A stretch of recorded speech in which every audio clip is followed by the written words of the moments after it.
Hello everyone, and welcome back to Tutoroo's channel. Today we're diving into a very important grammar topic, and that is the world of modal verbs and their functionality.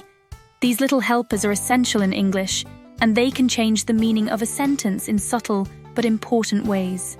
These special verbs are used by native English speakers on a daily basis without even realizing it. So while you learn English, it's important that you understand what they are, which verbs are classified as modals, and how to use them correctly in sentences. Without further ado, let's get started. So the primary question you might be wondering is, what are modal verbs? Well, we're about to tell you now, so get your pen and notebook ready. Be prepared to pause this video whenever you need and take notes throughout. So, modal verbs are auxiliary verbs that express necessity, possibility, permission, or ability. The most common modal verbs are can, could, may, might, will, would, shall, should, must, and ought to. Unlike other verbs, modals do not change their form for any pronouns and are followed by the base form of the main verb. For example, they don't get s or es at third-person singular. For example, she can sing very well. He should see a doctor. He's not feeling well. Now let's dive into each one of them and discuss their main functions. Expressing ability, can and could. Let's start with can and could. We use can to express ability or possibility in the present or future. For example, I can dive very well. She can speak 3 languages, English, French, and Romanian. In these examples, can shows what someone is able to do. When talking about past abilities, we use could. For example, I could run very fast when I was a child. She could play the piano when she was younger. Next up we have asking for permission, can, could, and may.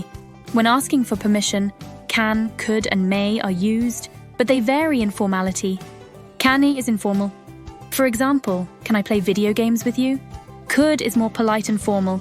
For example, could I open the window, please? May is the most formal and is often used in formal writing. For example, may I carry your suitcase? Next up, we have modals used for expressing possibility, may, might, and could. To express possibility, we use may, might, and could. May and might are often interchangeable, though might suggests a slightly lower possibility. For example, it may rain later. It might be sunny later.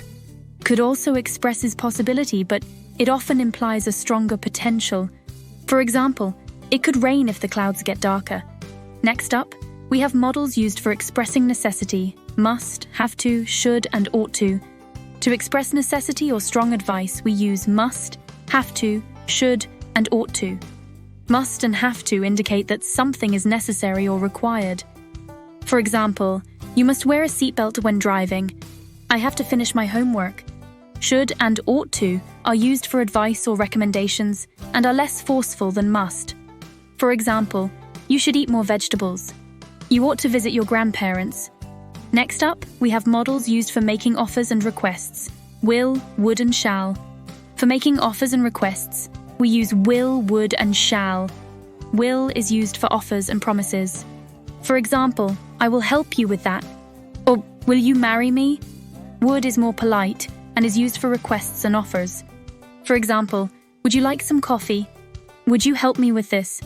Shall is often used in formal or British English to make offers or suggestions. For example, shall we dance tonight? Shall I open the window? Next up, we have modal verbs used for expressing the future, will and shall. To talk about the future, we mainly use will and shall. Will is the most common way to express future intentions or decisions made at the moment of speaking. For example, I will call you later. We will go to the park tomorrow. Shall is used with I and we in formal English to indicate future actions. For example, we shall return before noon. I shall overcome these challenges. And that's a quick overview of modal verbs and their uses. Remember, modal verbs can change the tone and meaning of your sentences, so it's important to choose the right one. Go over this video a few times until you are comfortable with the theory and pause it when you need to write something down. Practice using them in different contexts and sentences to become more confident and fluent. If you found this video helpful, don't forget to like, share, and subscribe to our channel. See you next time, and happy learning!